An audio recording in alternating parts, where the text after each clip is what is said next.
Alexa, we get a lot of calls about retirement division. Mm-hmm. Are there often times that we get calls about things that, oh no, this was left out?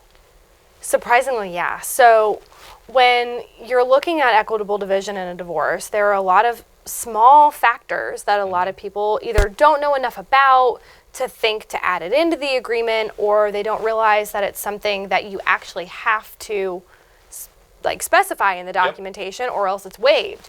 So, for example, military retirement, so military pension, or really like a first pension, any kind of pension that may have a retirement or may have a survivor type annuity. So we're talking about military pension division order. Yeah. We're talking about a court order acceptable for processing, a co-op. Yes.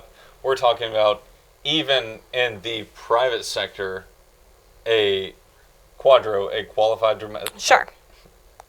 Domestic relations order. Got you. Yep. To divide the pension. That's why we're married. Exactly. So a lot of times people forget the fact that there can be or should be or is a survivor annuity or a survivor benefit that goes along with those pension plans that is an asset in and of itself. Absolutely. Because it's it's like a life insurance policy on that asset. That is absolutely the easiest way to think about it. Now let's kind of focus in on the military retired pay side of it. Okay, are there times that we get calls where people say, "Hey, look, I've got this agreement, and it may be from 10 years ago, and I was not designated as the former spouse beneficiary"? Yeah, unfortunately. And the worst part about those calls is if it's not specified in the agreement, there's nothing we can do. Even though that is I would call an asset of the marriage that should have been disposed of specifically, either saying the former spouse will or will not receive the survivor annuity. If it's not in there, it's essentially waived. And it's got value. And absolutely. It has a value being paid into that. Right, it's got a premium. As well, and you can even look at your retiree account statement and see how much has been paid into that. So it has absolutely got a lot of value there.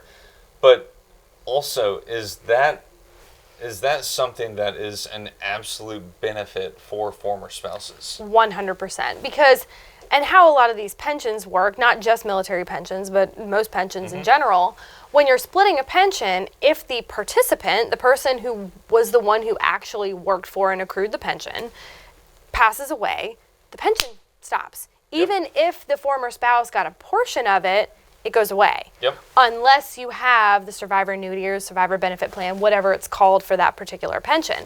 So, like I said, it's an asset because it will continue to pay after that person passes. If it's not specifically addressed in the agreement, bye. Yeah, and there are so many situations where even in a private pension setting, that if it is not specifically allocated as a separate interest pension, that benefit will go away.